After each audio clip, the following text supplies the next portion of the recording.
Hi, everyone. Thank you so much for coming to DEF 2.0. We are, Dr. Garris York, and I'm speaking on behalf of the Professional Development Schools Consortium.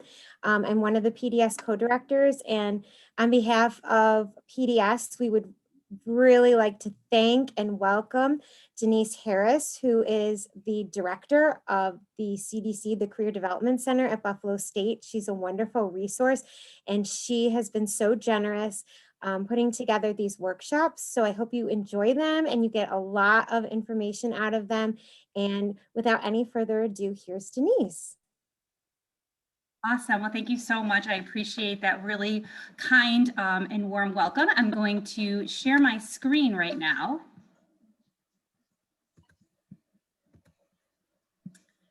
And I'm also letting people in to the presentation.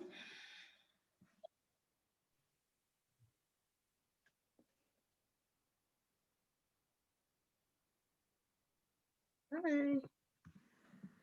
All right. Hi, everybody. Welcome. If you wouldn't mind just muting yourselves while we present. I know it's a lot, and I'm sure that we're all very used to working and navigating events through Zoom. So I'm excited to be here today. We are recording this presentation just so that individuals that aren't able to be in attendance can still receive the information. As I was so kindly introduced, my name is Denise Harris. I am the director of the Career Development Center here at Buffalo State. And I am thrilled to be partnering with PDS to present to you the Developing Future Leaders DEFT 2.0 program. This is session 1. This is part of a three-part series so that we can bring to you just a variety of different professional ideas, resources, tools that you can utilize as you transition into becoming a full-time teacher or to strengthen your skills as a substitute teacher.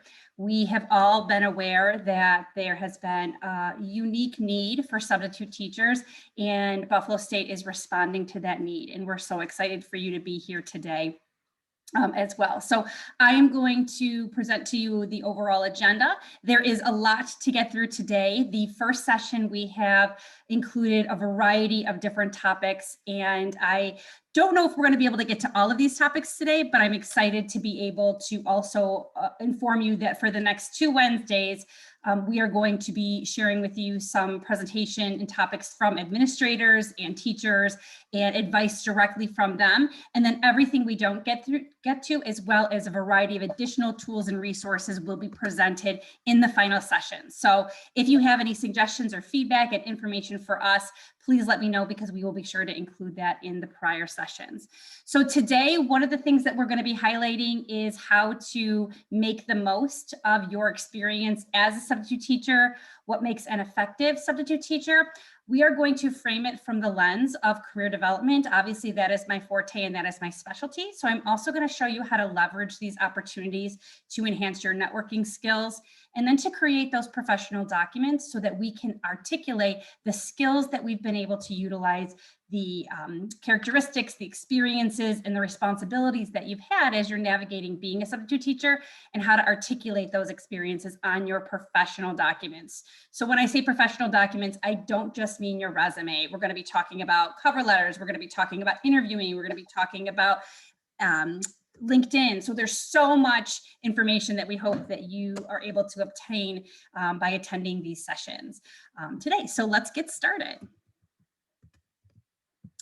So as you are kind of thinking about making the most of your experiences, some of the ideas that I want you to really take a moment is, I want you to really take this opportunity to think about who you are in relationship to the school that you serve.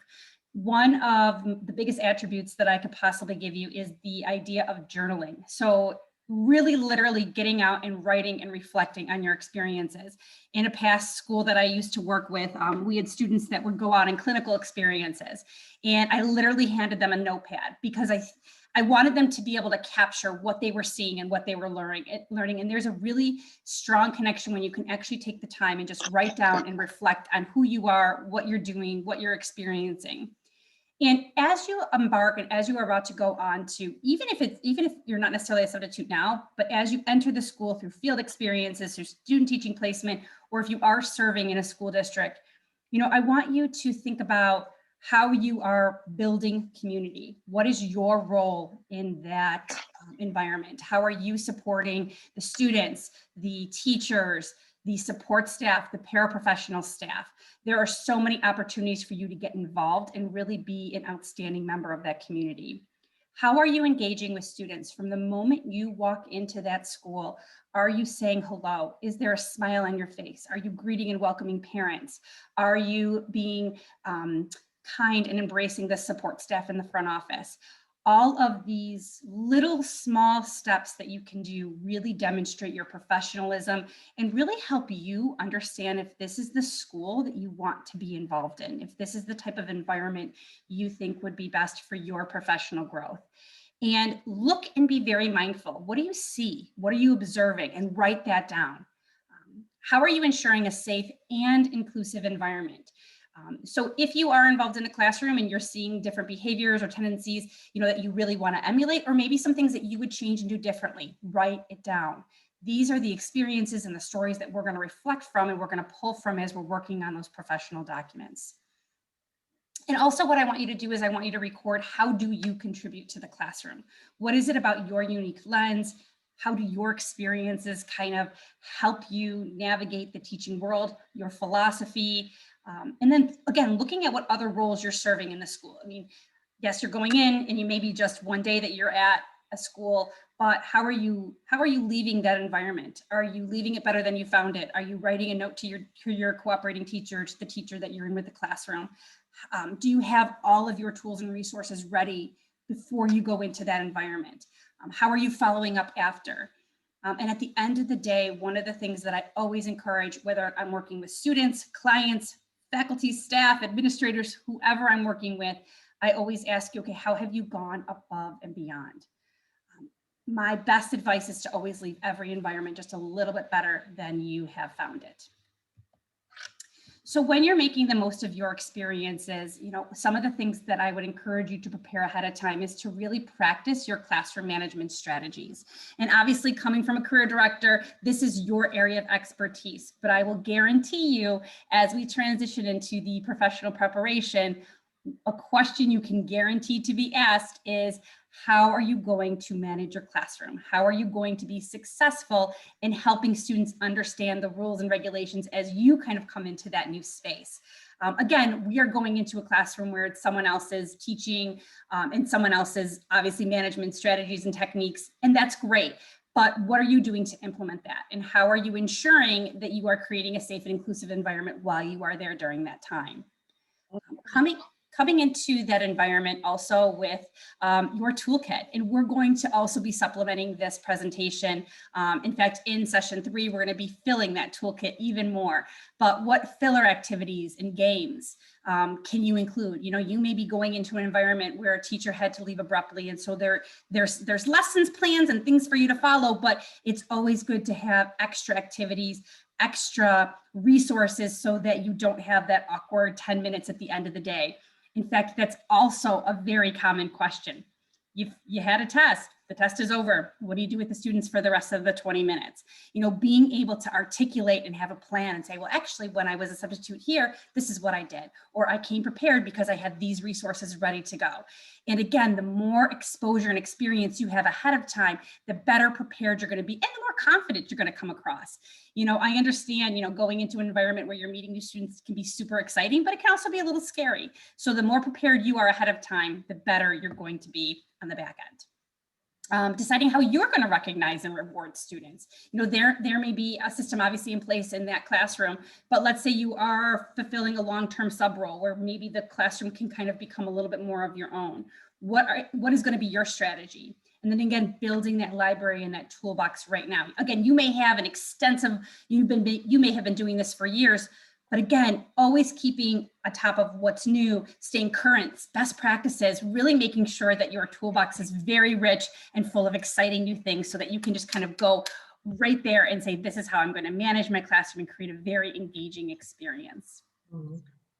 The next thing I want you to think about is, what makes an effective substitute teacher? What is it about this role that is so important? And, as I was preparing for this workshop, It's funny, I was one of those students that I never really liked when a substitute teacher came in, because I'm such a person of pattern and habit that I was like, well, that's not the way Miss Smith does it. And I would literally get anxious. And I remember when I was in 6th grade, I will never forget this. We had a substitute teacher come in, and whenever she was there, I could literally feel myself calm, because she just came in, she was kind, she was efficient, she knew our names, and she just created an environment where I was like, okay, well, if there's going to be a substitute, at least it's her, because I love her. And she seemed like she just was so wonderful. And as I was thinking about her role, this list came to fruition. And also, these are some of the best practices that are pulled from our resources, obviously efficient and reliable. And I don't just want to present this list for you so that you can, just be like, yeah, I'm all these things. Again, as you're reflecting on these experiences, these are the words, these are the experiences, the characteristics that I want you to start reflecting on and being able to articulate. Again, my lens is career development. So I'm all about, you may be the best substitute teacher in the world. Every district may love to have you, but when you go in for that interview for that long-term sub or that full-time position, and you can't articulate the role that you played, that job may go to somebody else. And so it's so important for you to be able to say, my role as a substitute teacher was ensuring that I was engaging and inclusive and kind. I was a problem solver, a decision maker. These words need to be able to come and roll off your tongue very, very comfortably and in a very quick time frame. So one of the activities that I'm actually going to encourage you to do is to, and this may sound kind of silly, but trust me, I do this with all of my students, is I actually have them draw like a stencil of themselves and write down, well, what is it about you that makes you unique? This is just a sample list, but what qualities and characteristics do you bring to the school district? What do you bring into the classroom? Because this is by no means an exhaustive list. And if I was thinking about what I would bring, probably even notice this, but I have a lot of energy. And kids sometimes tend to resonate with that. So I would say my energy and my enthusiasm, I can make everything sound fun.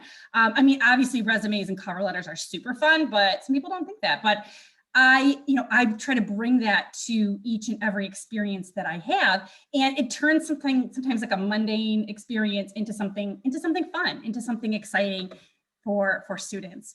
So taking a moment and again, if you're creative, great. You get out your colored pencils and your markers, if you want to just jot it down, but journaling, reflecting, and taking that time to think about who you are and what you bring, it really does help you as we transition into getting these positions, maintaining these types of positions, and then ultimately applying for full-time opportunities. The next slide that I wanted you to be able to think about was, teaching is one of those professions that even however prepared your teacher may have been with that classroom you're coming in, you're not a robot. You're not going to do it the way they did it. You're not just going to be able to input these 5 things and then output, the experiences that the student has. You're going to be able to bring your unique experiences. So as you're in that classroom, as you're observing, I really, again, want you to write down, well, what skills are you actually obtaining? What best practices are you observing? How is your coursework coming to life? What classroom strategies have you been able to identify? How are you communicating your expectations? That's huge. Are you going right in and you're gonna, be very, very explicit? Are you gonna do it more? Are you gonna build community from the ground up? What is it and how are you gonna articulate those expectations? What specific New York State teaching curriculum modules in the classroom? What are you actually doing? Write that down, because it's so cool when you can actually go back and say, these are the things that not only did I learn about, but now I've actually seen, I've actually been able to articulate, I've actually been able to implement and work through.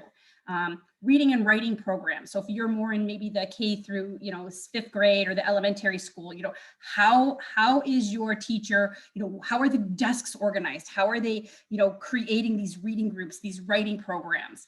What assessments are currently being done? Again, going through and really you're not just filling a void. You're not just kind of checking a box. You're making sure the students don't hurt themselves. You actually can utilize this experience as something so amazing. And by going through and looking at the learning outcomes for the day, the assessment initiatives, what inclusive practices are being taught, what type of visual images are being displayed in the classroom. You know, I tell this all the time, even when I'm working with individuals that want to go into higher ed and want to be career counselors. I said, I think I became a good career counselor because I had the opportunity to watch people career counsel. And as I'm watching them, I was like, wow, I really like what she does. I really like what he does. I really like what they do. I really like this. And then I pulled all of the experiences that resonated with me and that I thought aligned with my strengths. And that's how I built my career counseling kind of model and my coaching strategies and how I work with individuals to get them from here to their career goals. And teaching is very similar like that. And in fact, I think the more you can see and expose yourself into the classroom, plus the more students you get to see. You know, students will tell you like it is, and I love that about them, because they'll tell you and they'll let you know, this didn't work. Let's try it again. Let's wrap it up. Let's change it. And then again, one of the best things that have ever helped me is kind of coming through and working with students through a trauma-informed lens, asking questions that help ensure that I am protecting and being mindful of different experiences. I'm always going to come at it from a place of concern and care, because I know at the end of the day, we'll get the work done. But if there is a respect and a collaboration built there, that is just something that I think is a bond that never breaks. So again, as you're going through these different experiences, this is what I want you to reflect on. This is what I want you to journal. This is what I want you to experience. And again, you can get all of these things from one day. So it's so cool that you can observe all these things and talk to other people, and that will start to build and make you an effective substitute teacher.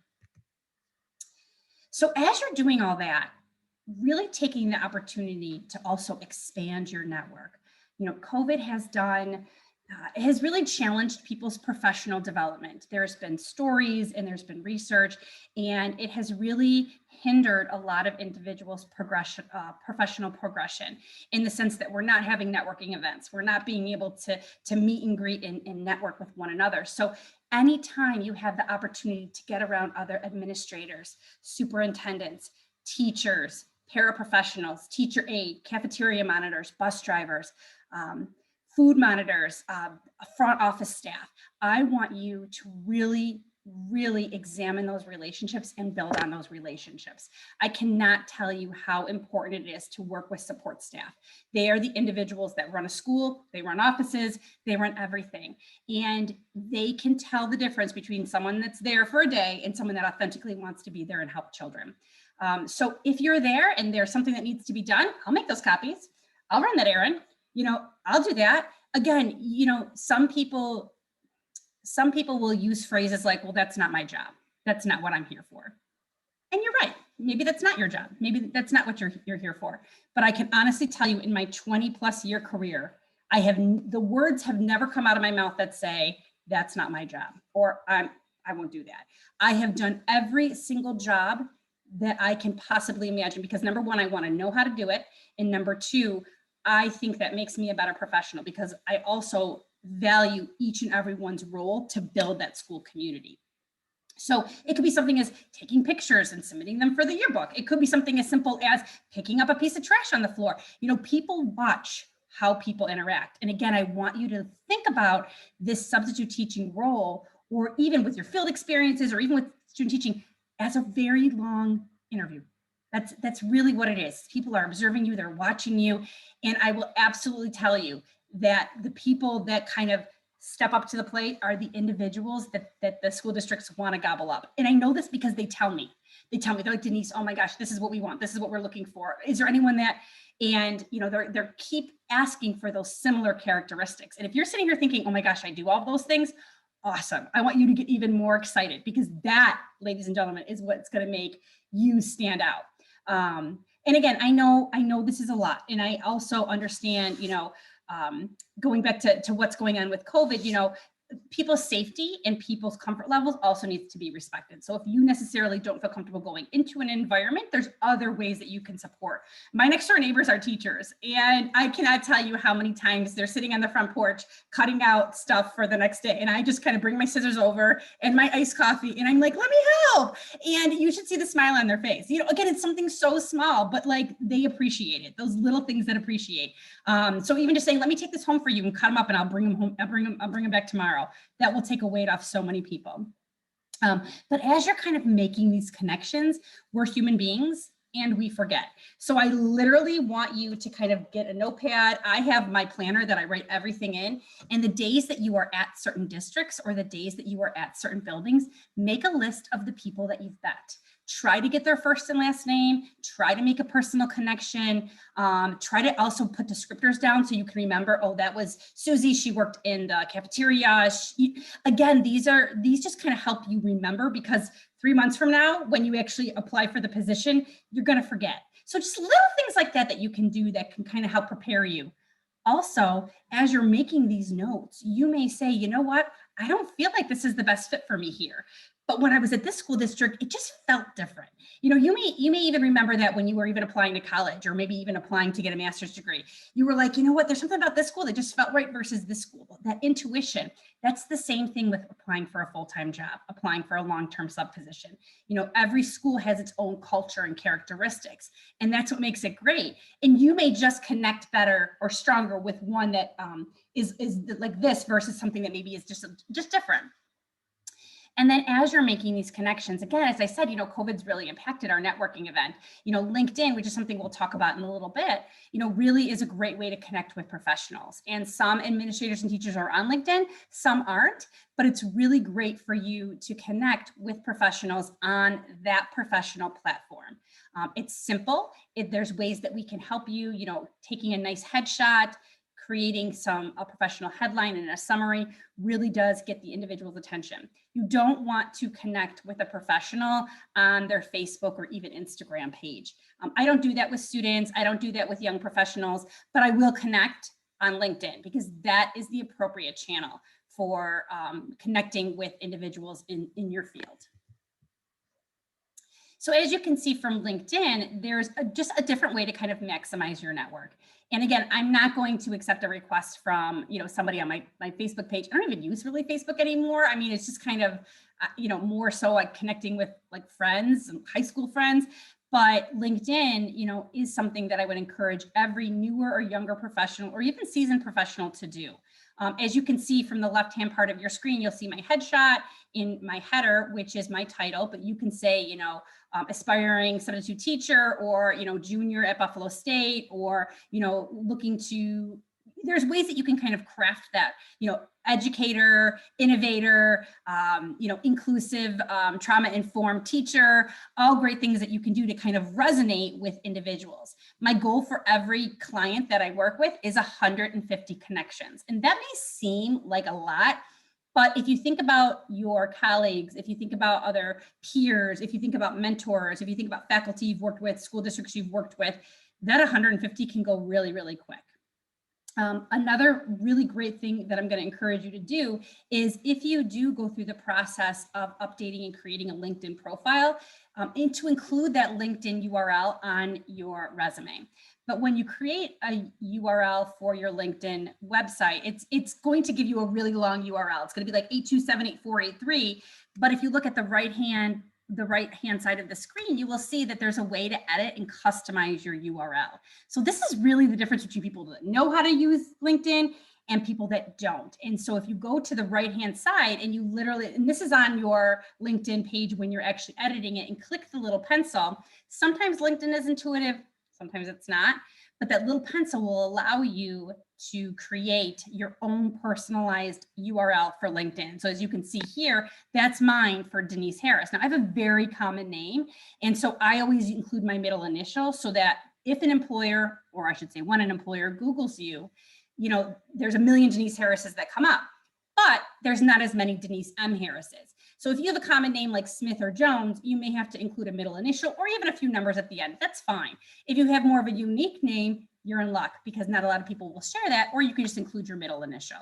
But LinkedIn is a really great tool that career professionals encourage, especially if you are newer in your career or you're changing careers. Let's say you've had a 20-year career in, let's say, the finance or the business industry. I'm working with an awesome client right now who's then transitioning into teaching. And I'm like, that's so cool. Like, you already know all of these great things and you have all of these skills.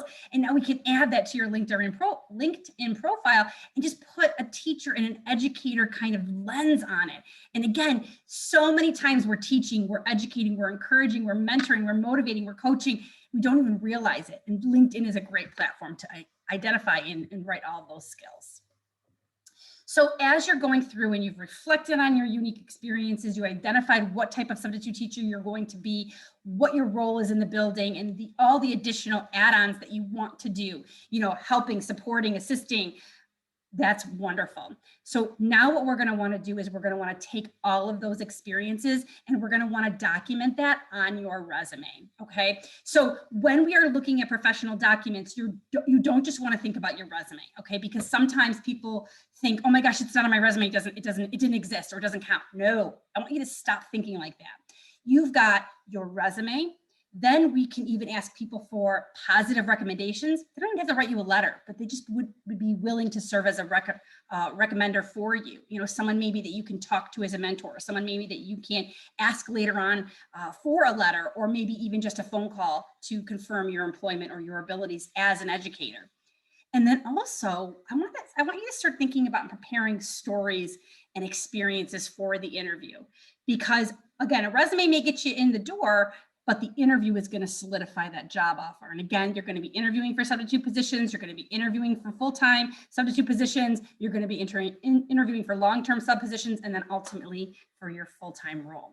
So these experiences that I'm talking about are everything from a day where you walk in and you are like, this is why I'm a teacher. Everything clicked. You felt awesome. It was the best day ever. The kids got you. You were teaching, you were educating. And then also those days where you're like, oh my goodness gracious, this was not a good day. And you call your safe person and you're like, let me tell you about your day. Or you've had a very challenging experience, maybe with a student or maybe with another professional.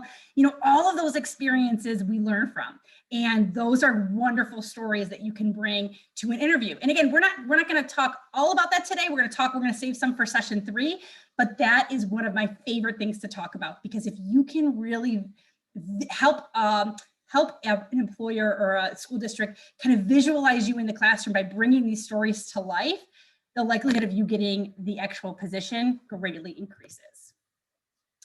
So the resume is really the first professional document. And as you're kind of starting, or as you're kind of transitioning and you're documenting, I cannot tell you how important it is that you understand that your resume is a very fluid document. It's something that constantly needs to be updated and add to and reviewed. And it's okay. It's okay if your resume is very long at this point. You don't ever submit like a 7 or 8 page resume, but you want to keep everything on that document, because you never know what type of school district you're going to be applying to, maybe the demographic students you serve, the technology or the modalities they're using. So you can pull all these different cool things because you already have everything documented. So when you go in and you're examining and you're writing down maybe the experiences that you've already had, whether it be a part-time job, clubs and organizations, your past employment, maybe in a different field, you want to really think about the action-oriented statements that you're including on this document. And again, you want to look through it at the lens of someone that's hiring educators. And I want you to actually ask yourself this question: would you hire you? Would you hire you? And if the answer is no, then what are we missing? Do we need more volunteer experiences? Do we need to reword something? Do we need to add something? Because this will definitely help mold and shape your resume. So some of the things that I see as I'm working with individuals going into teaching is they'll write things like duties include or responsibilities. And that's great. We know that your duties are, passing out papers, grading papers, taking attendance. We know all of those things. But I want you to stop for a second and I want you to think, okay, and what else did you do? What type of technology did you utilize? What type of lesson planning did you do? What type of curriculum are they using? What type of different kind of differentiated instructions were you able to employ while you were there? How were you able to support that teacher? What were you able to do there? And through that experience, it really does kind of craft this awesome resume that highlights all of the unique diversity that you have and that you bring to this position. So some of the logistics is to basically make sure that you're keeping those action verbs consistent. What I mean by that is sometimes students like to switch back and forth. So they'll say things like preparing, maintaining, and then all of a sudden they'll switch to oversee and develop. Well, if you're preparing documents, then you're also maintaining a safe classroom environment. You're overseeing. So everything has to be the same. My advice is to keep it just prepare, develop, coordinate. You don't want to switch back and forth. And I think ing, even though it sounds action oriented, it gets kind of awkward when you're getting into more complete and complex kind of duties and responsibilities that you were able to identify. So try to get away from just duties. Think about accomplishments, think about successes, think about things that you actually saw and that you brought to the classroom. So technically these are not sentences, they're fragments. So you don't want any periods or anything like that on there. And you want to make sure that you're including all the necessary information. So the name of the school, what type of classroom was it, where was it located, how many students were there, all that kind of good stuff. And again, you want to highlight those accomplishments. So technology is big right now. So were you substitute teaching or were you working within a hybrid model? Were you teaching to in-person students as well as students that were, virtual? Were you only teaching virtual? Were you working with a small group? Talk to me about the differentiation of instruction, the different classroom settings or models that were used. How was the classroom management structure? All of these things, again, you can go right back to that journal, right back to that notebook, and go right through it and document everything on your resume. You don't need to do it instantly, but it's good to kind of do it while it is fresh. The biggest issue that students have is not utilizing their robust vocabulary. So in this 3-session kind of workshop series that we're providing, these are just some of the resources that we're also going to be able to give you so that you have these resources at your fingertips, because you might be saying, well, all that's well and good, but by the time I go back and write my resume, I'm going to forget. And so, here are just a handful, and by no means is this even an exhaustive list. But again, you can look at words like improved, generated, motivated, contributed, delivered, rather than just assist, teach, instruct. That's boring. And it's someone like me that writes resumes for a living and that does this for a living. I just find that so lazy. It just sounds lazy to me. And if this is really what you love to do, prove it to me. And this is the document that I want you to prove it to me on. So that's all well and good, Denise. Let's see what it looks like. So this is an example of what I'm talking about when I highlight and articulate. So it's super easy. You can have teaching experience, substitute teacher, where you worked, all that kind of good stuff. So it's right there. Maintained a safe and inclusive environment, selected as a long-term sub, highlight, achievement, award, taught and followed all lessons, and integrated appropriate learning strategies to engage students. I might even push myself a little bit further and say, how much, how many, what did you do? What kind of lessons were you working on? Assisted with after school program. Okay, again, this is going above and beyond. You didn't just leave at 2:40. You were like, oh, wait, I can help with after school. Let me kind of see. And they may not let you, but again, trust me, with everything going on in the world, it doesn't hurt to ask. Again, differentiated instruction and consulted with teachers to ensure that you are following proper procedures and protocols. Whew, that's a mouthful. So again, teaching experience, related experience, there's different ways that you can kind of highlight your different experiences. But I just wanted to go back to this sheet again, because the more robust, the more unique, and the more creative you are in your bulleted statements, the more your resume and your experiences come to life. I know I'm moving fast, everybody. That's because I'm looking at the clock and I've got a lot more to say. So hang with me, we'll get through this. The next way we can prepare professional documents is to start crafting your reference sheet.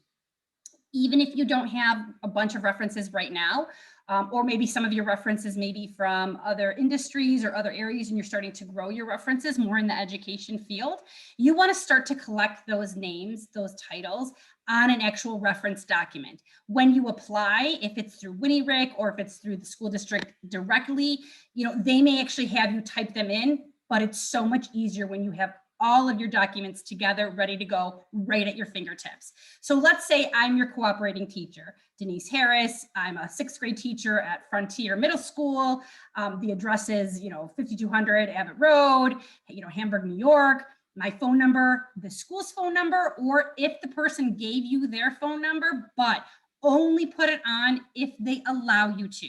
My cell phone is really for my own personal use, but I usually give out my Buffalo State phone number when I have a reference sheet, because I'm just in a professional state of mind, right? It's just different. Home, it's like, who's calling me?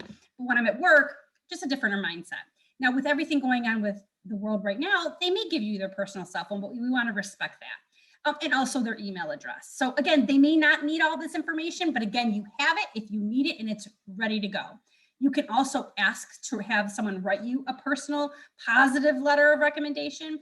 Let's say you were, working for a couple months or, several different, maybe you were in one building several different times and you were able to get a great relationship with an assistant principal or a principal. It wouldn't hurt to just ask for a positive letter of recommendation. They could say no, thank you, or they could say, yeah, sure, no problem. Or you can just, again, have that person written down so that you can go back later on. You don't just want to ask people for references, though. You want to keep them abreast and informed of your career trajectory. So I do this kind of twice a year. I look at this.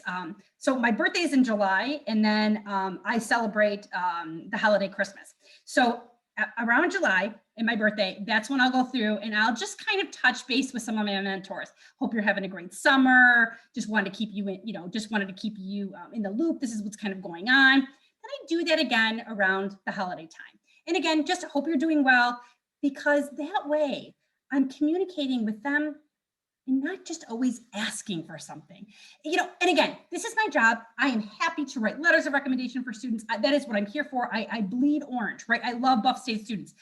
However, when a student just says, hey, Denise, I wanted to let you know that this is what I'm doing, and thanks again for your help, or it's just a different tone, and it's just a different feeling. Also, when I call and ask for references, the first thing I'm going to ask is, when was the last time you've spoken to this person?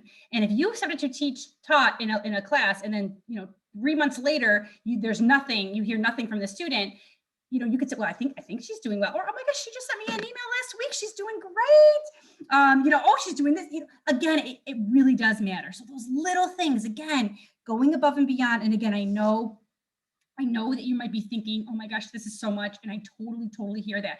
But if you start to practice these small kind of techniques, these small little professional bits, even once a week, just say, okay, what do I do this week to prepare for my full-time job search? What do I do this week to prepare for substitute teaching? What do I do this week for my future career goals? Whatever those may be.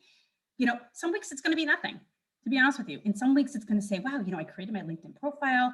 I made a few contacts, followed up with a contact, updated my resume.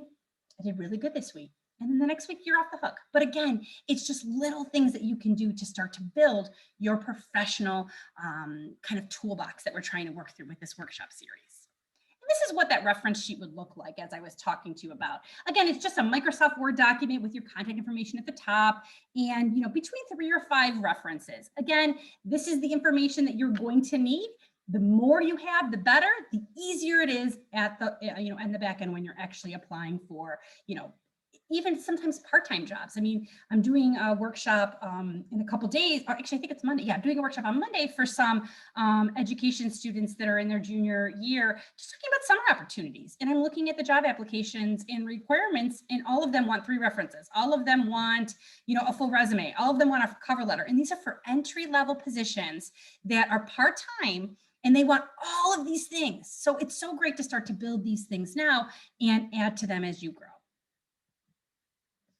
Now we're going to transition into the other part of preparing your professional documents. And again, we're definitely going to revisit this in session 3. So I know I'm going to go fast. I'm looking at the clock. But one of the things that I really want you to prepare for as you are going through substitute teaching and as you are starting to prepare for this role is the tell me about yourself question. This will absolutely be the #1 question that really anybody asks you, part-time, full-time, substitute, full-time teacher role. They will absolutely start the interview with something along the lines of, so Denise, why don't you tell me a little bit about yourself? And then it'll be either that, or they'll connect it with, and what do you know about Frontier School District? Or why do you want to work at Frontier School District? Or why are you applying for this substitute position role? Or why do you, okay? So we're going to break that part out for a second, and we're just going to focus on, for the purpose of this workshop, the tell me about yourself part of that question. People get very stressed, and this is the #1 question that people do not know how to answer on an interview. And I'm guaranteeing that it will be the first question that is asked. This is not a trick question. They do not care that your favorite color is purple, you have a dog, you love, spaghetti and meatballs. That's not what they mean when they say, tell me about yourself. Okay. So I've had students go on and on. I've had full-time vice president level people that I've coached that say to me, oh, this is how I answer this question. I tell them that I was born and raised here and that I went to high, and I'm like, 15 minutes later, I'm still, no, that's not what they're looking for. What they're looking for is a clear and concise framework of who you are. And if you are self-reflective enough to know what you want to bring to this position. So what does that mean? I am very visual, so I think of this as a triangle. So if you're answering this question and preparing for this question, I want you to literally visualize a triangle. And I want you to think about 3 unique aspects of yourself that you absolutely, at the end of the day, want this teacher, superintendent, HR administrator to know about you. So this takes some work. Again, throughout the course of this workshop, this presentation, you've heard me reflect on who you are as a substitute, reflect on what you bring into the classroom. I'm asking you to do the same thing. People do not do well in interviews, not because they don't want it, not because they don't know about the school district, because they haven't taken the time to reflect on who they are.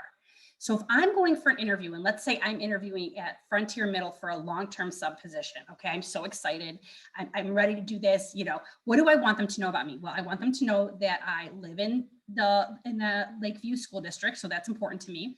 I want them to know that I am a Buffalo State student, or I am, a college student majoring in teaching. I want them to know that my philosophy is XYZ. So I'm writing all of these things down.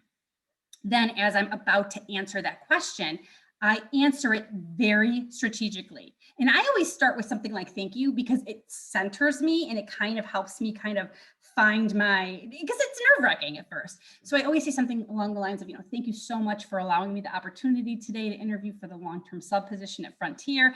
As a member of this community, I'm committed to giving back in each and every way that I can. Looking at your school's website, I saw that everything that you do, from parent engagement to the way you have a community-based curriculum, really resonated with me. It's part of the philosophy of teaching that I actually have. And I'm ready to bring my skills, such as my creativity, my technological skills, and my ability to have a differentiated curriculum into this classroom. So I'm not talking about my dog Molly and the fact that I grew up in Buffalo. I'm talking strategically about who I am and what I bring to the table and why they should hire me. I've done my research, it's focused, it's clear, and I've practiced. And again, that's just right off the top of my head going off. It would be much more polished and poised if I knew exactly what I was going into. You also want to really have a really strong understanding of your strengths. So again, are you a good decision maker? Are you excellent at building equity and inclusivity in your classroom? As you start to explore the role of a substitute teacher, you can see what you actually are really comfortable doing and good at, and maybe some areas that you need to grow on. And that's okay, because you're learning, you're growing, right? I would much rather hire someone that knew their weaknesses or knew their, areas of growth than someone that's like, yeah, I can't think of anything. Yeah. And I can't tell you how many times I've asked the question, tell me a strength or tell me your weakness. And people will be like, whoa, well, I'm sure I have them. I just can't think of any right now. Or they don't know what to say. Or my favorite is they'll tell me a weakness that's not really a weakness. Well, I just love children so much that I, take my work home with me and I just end up working 24/7. And I'm like, well, actually, as a new teacher, that's very common here. So can you tell me another weakness? And then the truth comes out. Oh, I don't like waking up early. I'm a huge procrastinator. And I'm like, interesting, Sally. Thanks for sharing. So you actually want to authentically think of something that you're working on. And I always reframe that question. I don't like to highlight negativity. I don't like to, because I feel like people hear that. It's like, I use this as an example. Like if I told you, oh my goodness, you look so beautiful, but the dress is hideous. What did you hear? You look beautiful or your dress is hideous? I'm focusing on my dress. I'm like, do I go home and change? Like, what are you talking? So instead of saying, my weaknesses are, I would say, an area of growth that I've actually identified myself that I'm working on is I'm working with my cooperating teacher right now. And this is a skill that I'm really developing. So I'm really encouraged to try new strategies and really integrate my experiences here. Okay, wow, that's great. We can help you with that. Or wow, that's great that you are so self-reflective that you understand what you're really good at and what area, you may not be so strong at. And that's okay. And then again, start to collect those stories, start to collect those experiences so that when you do interview, you are able to kind of bring those experiences with you to the classroom. So how do we do that? This is my world famous bubble sheet. I love this sheet. I use it every time I work with a student on interviewing, in fact, or a client. I will say to them, did you bring your bubble sheet with you when we're working together? Because I can honestly say, if you do these things that I'm going to tell you to do, it will be nearly impossible for them to ask you a question that you don't have some type of answer to. Because it is rare that an employer or recruiter or a superintendent or a hiring manager or a teacher is going to say, tell me your 5 strengths, tell me your 2 weaknesses. Instead, they may phrase it in a situation or a behavior-based type of question. Tell me a time when, or how would you engage this, or you're dealing with a difficult parent. And so you have to then pull a scenario or a story. And while you're doing that, you need to sprinkle in some strength. So these are the steps that I'm going to encourage you to do, again, as you're experiencing substitute teaching, as you're applying for these positions. So the first step is to identify 6 unique strengths about yourself. And yes, I want 6. And yes, I know that seems like a lot. And it seems like a lot because students, clients, young professionals, or even people in the field that have been here for 20 plus years can usually name between 2 and 4. They usually don't have a problem. Oh, I'm this, I'm this, I'm this, I'm this. But the last 2 or 3 are the most difficult. I've actually seen people just kind of stand there like this. I want you to have 6 because, again, if you do these things, I promise you that there will not be a question that someone asks you that you can't pull an example from. So as you're thinking about your 6 strengths, I want you to think about all of the work we've done so far, the journaling, the self-reflection, what makes an effective substitute teacher, what you bring to the classroom. Okay, so all that's in the back of my head. There are 2 things that you are not allowed to say. You are not allowed to say. 1, you cannot tell me that you are a people person. Okay, that's jargon. That's informal language. And I don't even know what that means because none of you are going to be vets, right? None of you are trying. No, we are only working with human beings. In fact, you are working with children all the way up ages. You need to be people person. So I don't even know what that means. Usually when someone says I'm a people person, that means that they are really strong at building rapport. They have great interpersonal skills. Okay, well then say that. That's what I want you to say. I don't want you to say I'm a people person. The other thing you're not allowed to say is you cannot tell me that you are hardworking. I have worked with students my entire professional career. I have yet to meet one student that is not hardworking. In fact, I love working with students because not only are they going to school, or not only are they trying to, work part-time, they're taking care of children or parents or other things. They're trying to manage 15 different responsibilities. Yes, I get it. You're hardworking. And I hear this all the time. It doesn't matter what position I'm interviewing for. It doesn't matter who I'm interviewing. Everyone is hardworking. I get it. So I'm not trying to devalue the fact that you're hardworking, but again, I'm going to push it. I'm going to ask you to say, what is it that you really mean? Well, Denise, I'm very diligent. If you say I'm going to do something, I'm going to do it, and I'm going to do it well, and I'm going to get it done within the next 24 hours. Okay, then tell me you're diligent. Denise, I am persistent. I have had more barriers and obstacles in my life than anyone that I can even imagine, but I keep waking up every morning and I keep doing it because I love working with students. Amazing. Tell me you're persistent. Denise, I am passionate. There is no other career that I've ever wanted my entire life, and I will do whatever I need to do to be a second grade teacher. Excellent, great, passion, put it on there, right? And as you start to build this list that is unique to you, that is motivating and inspiring, and again, gets at the core of what you want to do, you are starting to craft your narrative of why you deserve that position, of why you want to be in that school district. But it doesn't stop there. So on each of these top lines, I want you to write down what that strength is. And then we have to back it up. We have to back it up. So if you say one of your strengths is time management, prove it to me. Because otherwise it's just your opinion. Okay, well, Denise, I have worked 2 part-time jobs. I go to school full-time. I'm also on the basketball team. I also am responsible for, helping out with my parents' store. And I also am actively involved in the community. Okay, I will say then you have time management skills. If you say that you have good public speaking skills, prove it to me. Well, throughout my entire life, I was the one that did all the public speaking. I took a public speaking class, I got an A. I love working with large groups. Guess what? People, especially teachers, they don't all love public speaking. And some of them would much rather speak to a group of little kiddos than they would a group of parents. So the fact that you're like, I got this, this is my jam. Put me in front of, open house. I love it. That just might be the thing that gets you noticed. So 6 strengths and 6 stories or experiences that dedicate to me and that resonate with me, that you have this skill. Bring it to life. One of the biggest kind of feedback I give individuals when they're interviewing is that they speak in generalities, right? So you've gone through all of this work of reflecting and writing and crafting and narrating. Now is the time to bring these experiences to life. And again, it takes time. It takes time. But again, when you have those days where you come home and you're like, listen to this, I want you to think of my voice in your head and I want you to jot that experience down, because that's a story. That's exactly what I'm talking about. When Timmy finally gets it and you're like, this is why I'm a teacher, write it down. That's what I'm looking for. And I also want you to practice. You have to practice.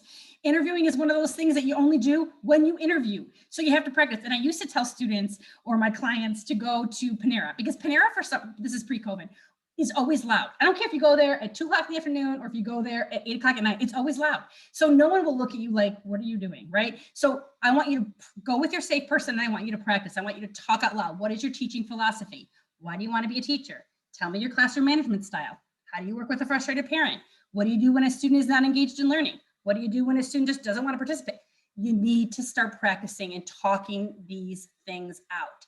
Also, and this is going to sound even weirder, but when you are alone, like usually when I'm driving in the car, that's when I work on my 6 strengths. So when I was applying here at Buffalo State, I literally was like, I'm creative. And I would do this when no one else was around, but in my car, I was like, I'm creative, I'm diligent, I'm enthusiastic, because again, it's so uncomfortable to talk about ourselves. It really, really is. In our entire lives, we're taught, be humble, be modest, don't talk about yourself, right?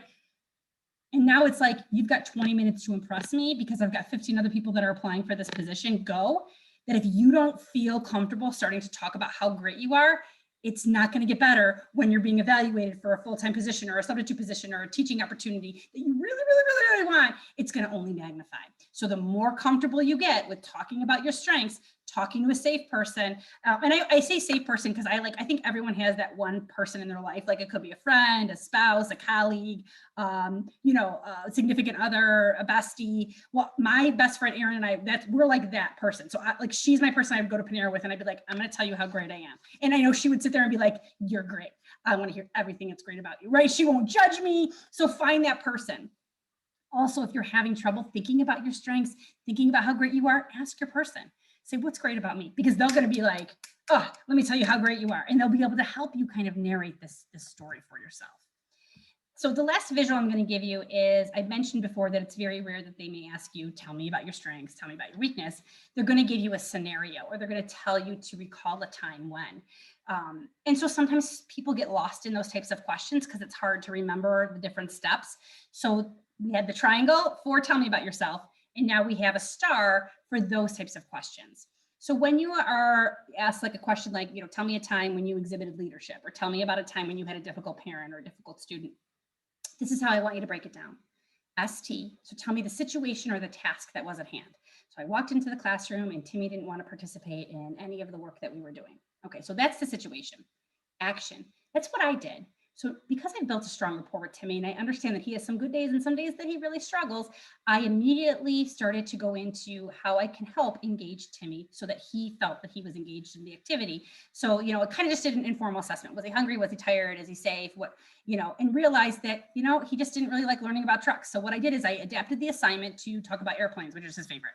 The result was Timmy got engaged. We weren't 100% there, but he was engaged. He finished the activity and he learned the different outcomes, the 3 outcomes that we wanted to do for this one situation. So if you go through that way, you're able to identify what the situation was. You were able to articulate what you did. I didn't bring in the teacher. I didn't get stressed. I didn't, cry. And then the result. Because sometimes people are really good with telling me the situation and telling me the action. And I'm like, well, then what happened with Timmy? Oh, he was fine. you got to finish it. You got to tell me. And then, and then it worked out. Or, if it's a time where, it didn't work out and I still needed to kind of create other ideas to get Timmy involved. But I learned from that experience and I grew and I was able next time. So there's always ways to kind of bring up that R. So this is all that we've talked about today. And I know I talk fast, so I apologize. That's why we're recording, but I had a lot to get in and I wanted to allow a few minutes just for questions. But again, kind of reflecting on what makes an effective substitute teacher, why we need to journal and why we need to bring those experiences and identifying your unique skill set, highlighting these experiences on your resume, really reaching out to those individuals that could potentially be a reference for you and getting that information down, maybe even potentially creating your LinkedIn and putting it out there, what your goals are, your aspirations, collecting those stories and finding your narrative of how you can then bring these experiences to life, working on your bubble sheet, identifying your strengths, your weaknesses, and then ultimately the stories that are going to really shape and mold your experiences and showcase to a recruiter or to a district why they should hire you over the other candidates. So fun plug, session 2 next Wednesday, same time, same place, be here. Session 3 is on April 21st. So April 14th will be a great dialogue where we have a bunch of questions prepared for individuals that can kind of highlight like the tips and tricks of navigating not only being a sub, but navigating the full-time employment opportunity or the part-time employment opportunity. And then April 21st, we will wrap up our toolkit with resources and experiences and a lot more in-depth conversation about what we talked about today. So I'm going to stop sharing and I am going to open it up for questions, concerns, feedback, all of that kind of good stuff. Hey, I have a quick question. Sure. So, I know like we are told to keep our resumes short in like 1 page. Like, when do you know to like, okay, you can keep going to the next page? Because I'm like struggling because I have my resume down, but like, I feel like oftentimes I'm like changing the font to a smaller size so it fits, but then someone's gonna say, I need a magnifying glass to see this, but like, so like I want to include, like my supervisor was telling me how I should include that I was a valedictorian in my resume, but like I feel like it just takes up space and like, I don't know. And then I also want to add the stuff that I've done since high school that I think is worth putting in my resume. So I don't know. Yeah, so very good question and a very common question. And there used to be that solid rule, 1-page resumes. And that rule came from, I would say, the 80s and the 90s when technology wasn't as robust as it is now. And you would literally hand people your resume. You would go to a job fair and you would hand someone your resume. So you can kind of get that the cumbersomeness of a 2-page resume or even a 3-page resume would be ridiculous, right? Well, nowadays, especially if you're applying through the WinRIC system or you're applying online, you're going to be uploading your document into an online database. And even more annoying is that you not only are going to be uploading your resume, but you're probably going to be even typing in different fields, all of that information that you just typed in.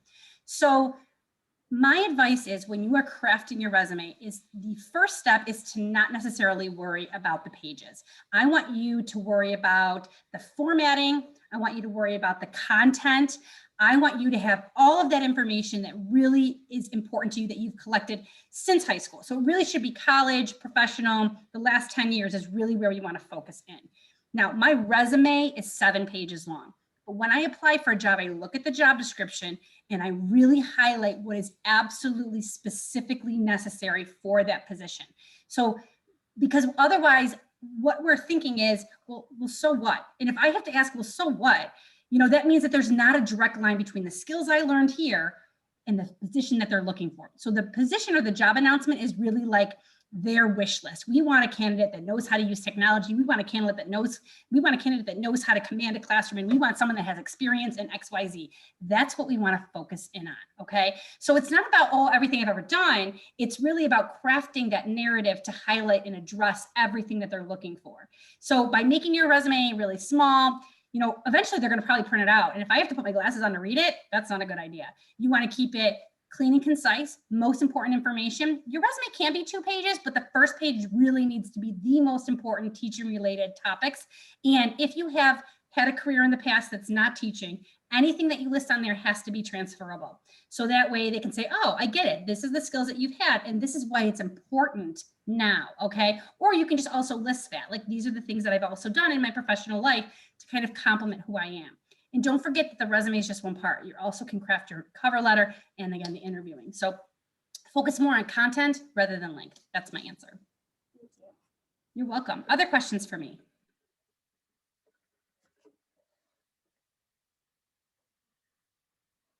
I will put my email address in the chat. So if you do have any questions and you don't feel comfortable asking them in front of everybody, I totally get that. I will, so you guys have my personal email address for Buffalo State. You can email me directly. I am going to stop recording now.